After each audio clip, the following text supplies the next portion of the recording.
টেক্সাসের বন্যায় এ পর্যন্ত অন্তত 2 জনের মৃত্যুর খবর নিশ্চিত করেছেন গভর্নর গ্রেগ অ্যাবট। বৃহস্পতিবার আয়োজিত সংবাদ সম্মেলনে তিনি জানান, বন্যা কবলিত এলাকা থেকে এরই মধ্যে 2 শতাধিক মানুষকে উদ্ধার করা হয়েছে এবং উদ্ধার অভিযান এখনও চলছে। এদিকে কারভিলের মেয়র জো হেরিং জুনিয়র সিএনএনকে বলেন, এবারের বন্যার পানির উচ্চতা গত বছরের রেকর্ডও অতিক্রম করেছে। তার আশা, উন্নত আগাম সতর্কবার্তা ব্যবস্থা ও দ্রুত উদ্ধার তৎপরতার কারণে পরিস্থিতি ভয়াবহ হলেও প্রাণহানি গতবারের তুলনায় কম হতে পারে। ভারী বৃষ্টির কারণে টেক্সাসের হিল কান্ট্রি অঞ্চলে ভয়াবহ বন্যা দেখা দিয়েছে। ঘন্টায় প্রায় 5 ইঞ্চি হিসেবে মধ্যরাতের পর থেকে রেকর্ড 12 ইঞ্চির বেশি বৃষ্টিপাত হয়েছে এখানে। প্রাণ বাঁচাতে 20,000-এর বেশি বাসিন্দাকে দ্রুত নিরাপদ স্থানে সরে যাওয়ার নির্দেশ দেওয়ার পাশাপাশি জারি করা হয়েছে সর্বোচ্চ স্তরের ফ্ল্যাশ ফ্লাড ইমার্জেন্সি। সবচেয়ে খারাপ পরিস্থিতি গুয়াদালুপে ও পেডারনালিস নদী অববাহিকায়। কমফোর্ট এলাকায় মাত্র 1 ঘন্টায় গুয়াদালুপে নদীর পানি বেড়েছে রেকর্ড 25 থেকে 30 ফুট। টেক্সাসের গভর্নর গ্রেগ অ্যাবট জানিয়েছেন, এবারের বৃষ্টিপাত গত বছরের 20.29 ইঞ্চি রেকর্ড ছাড়িয়ে 30 ইঞ্চি পর্যন্ত পৌঁছাতে পারে। শুক্রবার পৃথক আরেক সংবাদ সম্মেলনে এই বন্যায় অন্তত 2 জনের মৃত্যু হয়েছে জানান governor Abbott. So far, there have been 2 reported deaths because of the flooding. ইতিমধ্যে কর্তৃপক্ষ 230-টিরও বেশি উদ্ধার অভিযান পরিচালনা করেছে বলেও জানান তিনি। We've deployed more than 85 boats and 21 aircraft, more than 200 high-profile vehicles. We've already made more than 230 rescues. আবহাওয়াবিদ ডেরেক ভ্যান ড্যামের মতে, অতিবৃষ্টির এই অঞ্চলে মাটি এখন সম্পূর্ণ সম্পৃক্ত, ফলে প্রতি ফোঁটা পানি সরাসরি বন্যায় রূপ নিচ্ছে। প্রথম বন্যার পর পানি সাময়িক কমলেও বাসিন্দাদের এখনই নিরাপদ ভাবার সুযোগ নেই। কেরভিল ও হান্ট এলাকায় দ্বিতীয় দফায় বন্যায় পানি বাড়ার আশঙ্কা রয়েছে বলে জানান এই আবহাওয়াবিদ। কেরভিলের মেয়র জো হেরিং জুনিয়র জানান, বর্তমান পানির স্তর গত বছরের জুলাইয়ের বন্যার চেয়েও বেশি বলে তার ধারণা। একই সঙ্গে তিনি আশঙ্কা প্রকাশ করেন, দিনের বাকি সময়ে হতাহতের খবর আসতে পারে। তবে তিনি আশা প্রকাশ করেন, অবকাঠামোগত ক্ষয়ক্ষতি মারাত্মক হলেও প্রাণহানির সংখ্যা গত বছরের তুলনায় উল্লেখযোগ্যভাবে কম থাকবে। এদিকে বন্যার মাঝেই উভালদে ও স্যান অ্যান্টনিওতে টর্নেডোর দ্বৈত আঘাতে পরিস্থিতি আরও জটিল হয়ে উঠেছে বলে জানান আবহাওয়াবিদ মাইকেল অটোভিনো। দুর্যোগের এই চরম মুহূর্তে উভালদে ও বোর্নে এলাকায় চলছে রুদ্ধশ্বাস উদ্ধার অভিযান। দুর্গতদের উদ্ধারে নামানো হয়েছে সামরিক ব্ল্যাক হক হেলিকপ্টার ও স্পিডবোট। তবে পানির তীব্র স্রোতের কারণে উদ্ধার তৎপরতা ব্যাহত হচ্ছে। বাংলাদেশের গ্রামীণ অর্থনীতিকে আরও শক্তিশালী করতে প্রবাসীদের বিনিয়োগ ও অংশগ্রহণ বাড়ানোর তাগিদ দিয়েছেন প্রধানমন্ত্রীর অর্থ পরিকল্পনা উপদেষ্টা ডক্টর রাশেদ আল মাহমুদ তিতুমির। পাশাপাশি গ্রামীণ অর্থনীতি উন্নয়নে সরকারের নানা পরিকল্পনাও জানান তিনি। বৃহস্পতিবার নিউ ইয়র্কে অনুষ্ঠিত এক সেমিনারে একথা বলেন তিনি। 2022 সালের ষষ্ঠ জনশুমারি অনুযায়ী বাংলাদেশে মোট গ্রামের সংখ্যা প্রায় 90,000, যেখানে বাস করেন বিপুল সংখ্যক প্রান্তিক মানুষ। তাই বাংলাদেশের অর্থনৈতিক উন্নয়নের সাথে জড়িত এসব গ্রাম। শুধু গ্রামীণ অবকাঠামো উন্নয়ন নয়, সামাজিক নিরাপত্তা ও প্রযুক্তিগত যুব উদ্যোক্তা গড়তে পারলে বদলে যাবে দৃশ্যপট। গ্লোবাল বাংলাদেশি অ্যালায়েন্স এবং স্কুল অব লিডারশিপ ওয়াশিংটন ডিসির যৌথ উদ্যোগে অনুষ্ঠিত পলিসি ডায়ালগ সিরিজে বক্তারা এসবের উপর জোর দেন, যেখানে আলোচনার মূল প্রতিপাদ্য ছিল ওয়ান ভিলেজ ওয়ান ইন্ডাস্ট্রি, যাতে বাংলাদেশের গ্রামীণ শিল্পায়ন, প্রবাসী বিনিয়োগ, প্রযুক্তি ও কৃত্রিম বুদ্ধিমত্তার ব্যবহার এবং টেকসই উন্নয়নে সরকারি বেসরকারি অংশীদারিত্বের বিষয়টি উঠে আসে। যে আমরা কিন্তু ডায়াসপোরা কমিউনিটি যারা আমাদের অর্থনীতির ভিতকে মজবুত করছে, তাদেরকে আপনারা ভ্যালু করতে যাচ্ছে। তাদের সম্মান, তাদের মর্যাদা, তাদের কন্ট্রিবিউশন, এটাকে, কারণ বাংলাদেশে আমরা যে রিজার্ভের সর্বোচ্চ আমরা যে আজকে বলি, এটা কিন্তু আপনাদের কন্ট্রিবিউশনের কারণে। আমি যেটা বললাম যে ন্যায্য হিসাব, আপনাদেরকে সেখানে আগে আসতে হবে। আমরা ইনশাল্লাহ একটা ইউনিয়নকে মডেল করে আমরা ওনার কাছে প্রেজেন্ট করবো। সেক্ষেত্রে এই সমস্ত প্ল্যানিংগুলো যদি প্ল্যানিং মাস্টার প্ল্যান করা যায়, তাহলে অবশ্যই যে সমস্ত কথা আজকে সাবজেক্টে আলোচনার মধ্যে আছে সেগুলো করা সম্ভব। বর্তমান সরকার এসব বিষয়ের উপর গুরুত্ব দিয়ে কাজ করছে। সরকারের মূল উদ্দেশ্য হচ্ছে মানবিক বাংলাদেশের সাথে গ্রামীণ উন্নয়ন। With clear laid out strategic objective. First, The days of aid is over.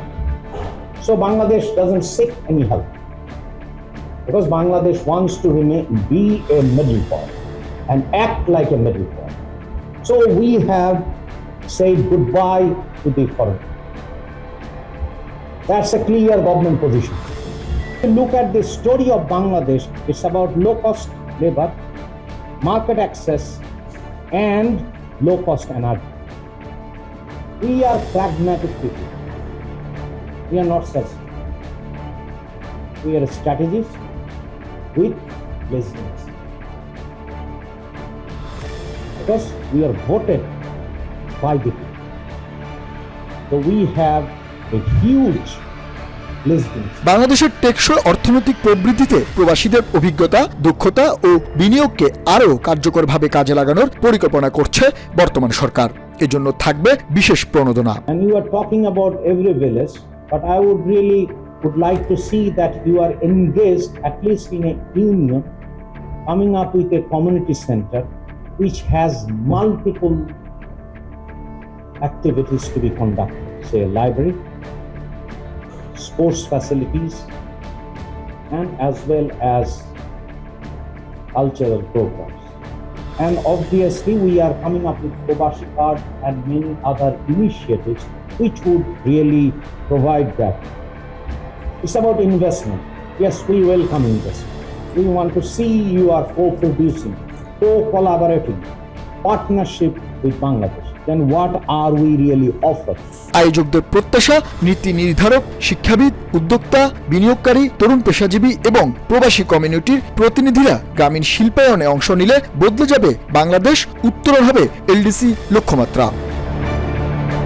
গোয়েন্দা প্রতিবেদনে দেশের নির্বাচনী ব্যবস্থায় বড় ধরনের ত্রুটি ও দুর্বলতা উঠে এসেছে বলে দাবি করেছেন প্রেসিডেন্ট ডোনাল্ড ট্রাম্প। পাশাপাশি 2020 সালের নির্বাচনে চায়না দেশের ভোটারদের তথ্য হাতিয়ে নিয়েছে বলে অভিযোগ করেছেন তিনি। বৃহস্পতিবার জাতির উদ্দেশ্যে দেয়া ভাষণে এসব কথা বলেন ট্রাম্প। প্রেসিডেন্টের দাবির পক্ষে প্রমাণ হিসেবে বেশ কিছু গোপন গোয়েন্দা নথি প্রকাশ করেছে হোয়াইট হাউস। 2020 সালের নির্বাচনে পরাজয়ের পর থেকেই প্রেসিডেন্ট ডোনাল্ড ট্রাম্প দাবি করে আসছেন জালিয়াতির মাধ্যমে ওই নির্বাচনে তাকে হারানো হয়েছে। বৃহস্পতিবার জাতির উদ্দেশ্যে দেয়া ভাষণে আবারও এ বিষয়টি সামনে আনলেন তিনি। তবে শুরুতেই নির্বাচনের প্রসঙ্গ না এনে প্রেসিডেন্ট ট্রাম্প দেশের সামগ্রিক অগ্রগতি নিয়ে কথা বলেন। অপরাধের হার কমে আসা, সীমান্ত নিরাপত্তা, মূল্যস্ফীতি নিয়ন্ত্রণ এবং কর কমানোর মতো অর্থনৈতিক অগ্রগতির কথা তুলে ধরার পর তিনি বলেন, এখনও দেশের একটি বড় সমস্যা রয়েছে যা জরুরি ভিত্তিতে সমাধান করা দরকার। ট্রাম্প জানান, এতদিন গোপন থাকা বেশ কিছু গোয়েন্দা মূল্যায়ন ও প্রতিবেদন প্রকাশ করেছে হোয়াইট হাউস, যা দেশের নির্বাচনী ব্যবস্থায় বড় ধরনের ত্রুটি ও দুর্বলতাগুলোকে সামনে নিয়ে এসেছে বলে দাবি করেন তিনি। প্রকাশিত নথির কথা উল্লেখ করে তিনি আরও দাবি করেন, 2020 সালের নির্বাচনে চায়না তাকে হারাতে সব রকম চেষ্টা করেছিল। তার মতে সিআইএ এর প্রতিবেদন অনুযায়ী 2018 সাল থেকেই চাইনিজ কমিউনিস্ট পার্টি তার বিরুদ্ধে বিরোধী শক্তিগুলোকে উস্কে দেওয়ার নীতি গ্রহণ করে, যাতে তাকে পদত্যাগ করতে বাধ্য করানো যায় অথবা নির্বাচনে পুনরায় তার বিজয় ঠেকানো যায়। ট্রাম্প বলেন, 220 মিলিয়ন আমেরিকান ভোটারের তথ্য অবৈধভাবে হাতিয়ে নিয়েছে চায়না, যার মধ্যে নাম, ঠিকানা ও ফোন নাম্বারও রয়েছে। এটিকে নজিরবিহীন নির্বাচনী নিরাপত্তা বিপর্যয় হিসেবে বর্ণনা করেন তিনি। প্রেসিডেন্ট অভিযোগ করেন, ইন্টেলিজেন্স অ্যানালিস্টদের মধ্যে আদান প্রদান হওয়া ইমেল থেকে জানা গেছে তারা প্রেসিডেন্টকে দৈনিক ব্রিফিং দেওয়ার সময় চায়নার হস্তক্ষেপ সংক্রান্ত তথ্যগুলো ইচ্ছাকৃতভাবে আড়াল করেছিলেন। ট্রাম্প জানান, তার প্রশাসন স্টেটগুলোকে সতর্ক করার কাজ শুরু করেছে এবং একই সাথে হোমল্যান্ড সিকিউরিটি ডিপার্টমেন্ট শুক্রবার এ বিষয়ে একটি বিশেষ ব্রিফিং করবে। ট্রাম্প তার এই ভাষণ সম্প্রচার না করা গণমাধ্যমগুলোর তীব্র সমালোচনা করেন, বলেন তাদের সম্প্রচার লাইসেন্স বাতিল করা উচিত। সবশেষে ভোট দেওয়ার ক্ষেত্রে ছবিযুক্ত ভোটার আইডি এবং নাগরিকত্বের প্রমাণপত্র দেখানো বাধ্যতামূলক এবং ডাকযোগে ভোট দেওয়ার প্রক্রিয়া সীমিত করতে কংগ্রেসকে সেফ আমেরিকা অ্যাক্ট পাশের আহ্বান জানান তিনি। গাড়ি থামিয়ে অভিবাসন তল্লাশি আবারও শুরু করার নির্দেশ দিয়েছেন প্রেসিডেন্ট ডোনাল্ড ট্রাম্প। বৃহস্পতিবার সংবাদ সম্মেলনে হোয়াইট হাউসের প্রেস সেক্রেটারি ক্যারোলাইন লেভিট জানান, সাময়িকভাবে স্থগিত থাকা এই তল্লাশি ট্রাম্পের নির্দেশেই পুনর্বহাল করা হয়েছে। তার ভাষ্য, অপরাধে জড়িত অবৈধ অভিবাসীদের শনাক্ত ও বহিষ্কার কার্যক্রম সফল করতে এই অভিযান অত্যন্ত গুরুত্বপূর্ণ। তিনি বলেন, আইস কর্মকর্তারা আইন প্রয়োগের দায়িত্ব পালন করছেন। দ্বিতীয় সন্তান জন্মের পর মাতৃত্বকালীন ছুটি শেষে বৃহস্পতিবার প্রথমবারের মতো হোয়াইট হাউসের সংবাদ সম্মেলনে হাজির হন প্রেস সেক্রেটারি ক্যারোলাইন লেভিট। দায়িত্বে থাকাকালীন সন্তানের জন্ম দিয়ে হোয়াইট হাউসের প্রথম প্রেস সেক্রেটারি হিসেবে ইতিহাস সৃষ্টি করেছেন তিনি। সংবাদ সম্মেলনের শুরুতে ট্রাম্প প্রশাসনের বিভিন্ন অর্থনৈতিক সাফল্য তুলে ধরেন লেভিট। তিনি জানান, দেশের গত মাসে মূল্যস্ফীতি 0.4% কমেছে, যা গত 6 বছরের মধ্যে সবচেয়ে বড় পতন। জ্বালানি তেল, বিদ্যুৎ, ওষুধ ও চিকিৎসা সেবা সহ বিভিন্ন খাতের দাম কমার পাশাপাশি বেসরকারি খাতের কর্মীদের আয় প্রায় $1000 বেড়েছে বলেও দাবি করেন তিনি। সম্প্রতি আইসের গুলিতে 2 জন নিহত হওয়ায় গাড়ি থামিয়ে সংস্থাটির তল্লাশি সাময়িক বন্ধের ঘোষণা দিল প্রেসিডেন্ট ট্রাম্পের নির্দেশে তা পুনর্বহাল করা হয়েছে জানিয়ে লেভিট বলেন, আইসের জন্য এটি জরুরি। লেভিট আরও জানান, আইস এজেন্টদের বডি ক্যামেরা ব্যবহারের বিষয়ে কাজ চলমান রয়েছে। এই প্রক্রিয়াটি ধীরগতির হওয়ার পেছনে ডেমোক্র্যাটদের কারণে কয়েক সপ্তাহ হোমল্যান্ড সিকিউরিটি ডিপার্টমেন্টের অচলাবস্থাকে দায়ী করেন তিনি। এ সময় আসন্ন নভেম্বরের মধ্যবর্তী নির্বাচনের ফল রিপাবলিকানদের অনুকূলে না গেলে প্রেসিডেন্ট ডোনাল্ড ট্রাম্প তা মেনে নেবেন কিনা এক সাংবাদিক এমন প্রশ্ন করলে জবাব এড়িয়ে যান লেভিট। এছাড়া ইরান প্রসঙ্গে প্রেস সেক্রেটারি দাবি করেন, সামরিক অভিযানের মুখে বিপর্যস্ত হয়ে তেহরান এখন ওয়াশিংটনের সাথে একটি চুক্তি করতে চায়। Iran very much continues to talk to the United States of America and express that they want to make a deal with us because they are suffering.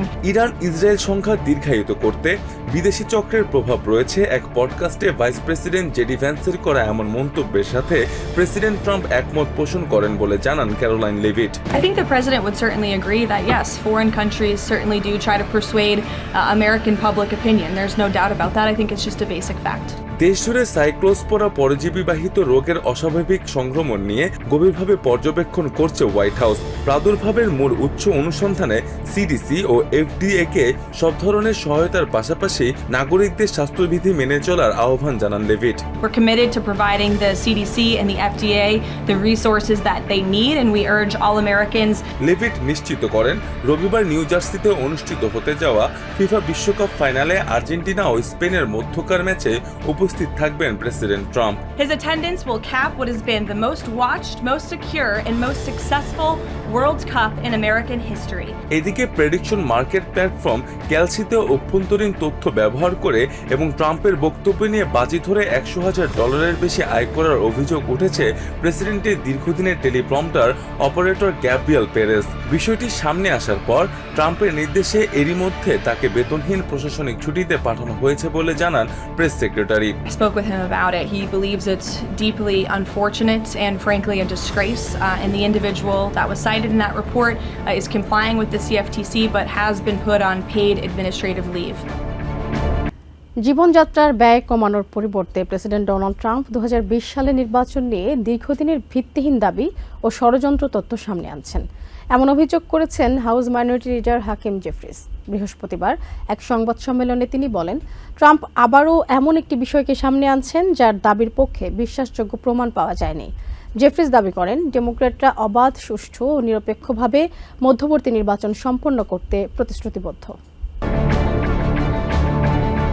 বৃহস্পতিবার এক সংবাদ সম্মেলনে মধ্যপ্রাচ্যে চলমান যুদ্ধের অবসান ঘটাতে ডেমোক্র্যাটদের প্রচেষ্টার কথা তুলে ধরেন House minority leader Hakeem Jeffries. এ সময় তিনি 2020 সালের প্রেসিডেন্ট নির্বাচন নিয়ে ডোনাল্ড ট্রাম্পের অবস্থানেরও কড়া সমালোচনা করেন। জেফ্রিস অভিযোগ করেন, প্রেসিডেন্ট ট্রাম্প অন্য অনেক অগ্রাধিকারমূলক বিষয় বাদ দিয়ে কেবল ষড়যন্ত্র তত্ত্বের উপর গুরুত্ব দিয়ে যাচ্ছেন। মধ্যবর্তী নির্বাচন অবাধ ও সুষ্ঠু করতে ডেমোক্র্যাটরা প্রতিশ্রুতিবদ্ধ বলেও জানান তিনি।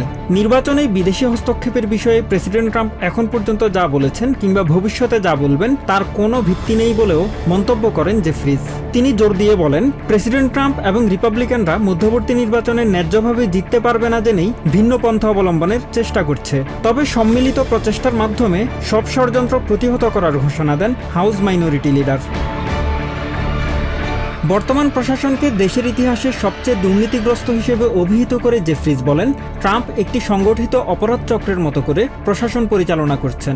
এদিকে MS নাউকে দেওয়া সাক্ষাৎকারে রিপাবলিকান কংগ্রেসম্যান থমাস ম্যাসিও 2020 সালের নির্বাচনে ষড়যন্ত্রের অভিযোগ নিয়ে ক্ষুব্ধ প্রতিক্রিয়া ব্যক্ত করেছেন।